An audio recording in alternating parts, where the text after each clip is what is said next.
महंगा पड़ेगा प्रेम को, सारथी से दुर्योधन तक का सफर, सपना भी खोएगा और रिश्ता भी। नमस्कार दोस्तों, स्वागत है आपका आपके अपने चैनल हंग्री स्पिरिट्स में। हंग्री स्पिरिट्स देख रहे सारे दर्शकों का मैं अंजू शर्मा दिल से स्वागत करती हूँ। आज पता नहीं दिमाग में वो प्रेम आया, क्योंकि प्रेम की आंखों में एक आंसू आया, उसने आंसू बड़ी बेदर्दी से पोंछ दिया।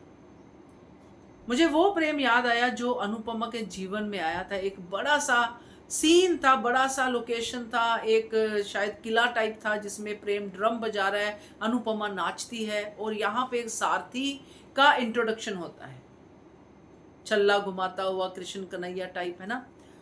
तो वो और आज का प्रेम नफरत से भरा हुआ, जो ड्रम बाहर बज रहे थे वो नफरत के ड्रम बन गए और अंदर बज रहे हैं। तो ये सफर कितना मुश्किल है, और जो एंजॉय करता था उस जगह आज वो डिस्ट्रॉय कर रहा है। जो सारथी था वो दुर्योधन बन गया है। तो जब ऐसा होता है तो जो दुर्योधन के साथ हुआ था वो प्रेम के साथ भी होगा, अगर वक्त रहते नहीं सुधरा।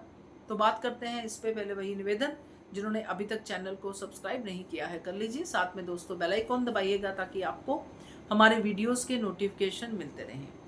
अनुपमा और प्रेम का प्यार ऐसा है जिसमें कि हम कह सकते हैं कि एक ऐसी माँ प्रेम को मिल जाना जिस समय उसको माँ की बहुत ज्यादा जरूरत थी। प्रेम ने अपने आप को अनाथ कह के अनुपमा को इंट्रोड्यूस किया, प्रेम को उसने अपनाया, प्रेम को रास्ता दिखाया, प्रेम ने अनुपमा की हेल्प की, उसकी बेटी से मिलवाया। ये ऐसा रिश्ता बना एक माँ बेटे का, जिन्होंने हर दुख में एक दूसरे का साथ दिया। चुप चुप दोनों ही एक दूसरे की प्रॉब्लम सॉल्व करते रहे, चाहे वो अनुपमा के बच्चों का उसको तिरस्कार करना हो, चाहे कुछ भी हो। मगर आज उन्हीं रिश्तों को छोड़ के, उसी अनुपमा को छोड़ के वो खड़ा है एक नफरत के समंदर में, और वो नफरत के समंदर में सिर्फ अनुपमा को देख पा रहा है, अनुपमा को हराना चाहता है। तो दुर्योधन भी तो यही करते थे। दुर्योधन भी जलन में, नफरत में,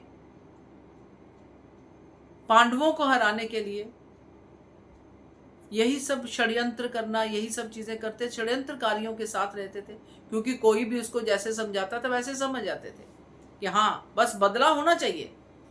जैसे आज का सीन था, प्रेम का ये कहना कि नहीं यही परफेक्ट लोकेशन है, चैलेंज सामने हो तो मजा आता है लड़ने का। सेम टू सेम डायलॉग जो दुर्योधन के समय पे होते होंगे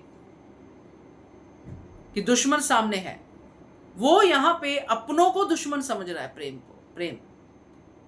तो ये सारथी ऐसा तो नहीं था, ये तो अनुपमा को रास्ता दिखाने वाला था। अनुपमा ने ही नाम दिया था, इसने एक्सेप्ट किया था। तो दोस्तों जब ये ऐसे बदलाव आते हैं ना जीवन में, सारथी से दुर्योधन वाले, तो बहुत कुछ खो जाता है। सपना तो खो ही गया, क्योंकि सपने को इसने ऐसा इजीली सोचा कि एक ही चंक में सपना पूरा हो जाए, कोई चैलेंज आए ही नहीं, इसीलिए तो हार गया, इसलिए तो लूजर बन गया। दोबारा ट्राई ही नहीं किया, ट्राई किया तो नफरत के साथ किसी का सहारा लेके, किसी की नफरत को अपना सपना बना दिया कि अब मैं अपना सपना पूरा करूंगा, अनुपमा जी से आगे बढ़ के दिखाऊंगा।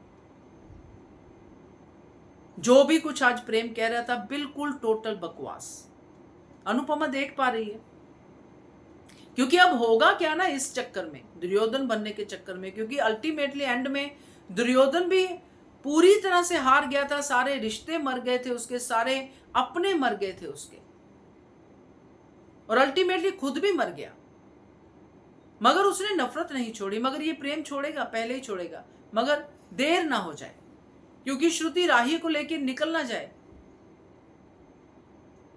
क्योंकि श्रुति का अल्टीमेट वही है, और सपना तो श्रुति का ही है, आज रेस्टोरेंट है कल नहीं होगा। तो प्रेम दोनों को खो देगा। इस कॉस्ट पे, नफरत की कॉस्ट पे कोई सपना पूरा हो ही नहीं सकता। सपने बड़ा पॉजिटिव वर्ड है भाई।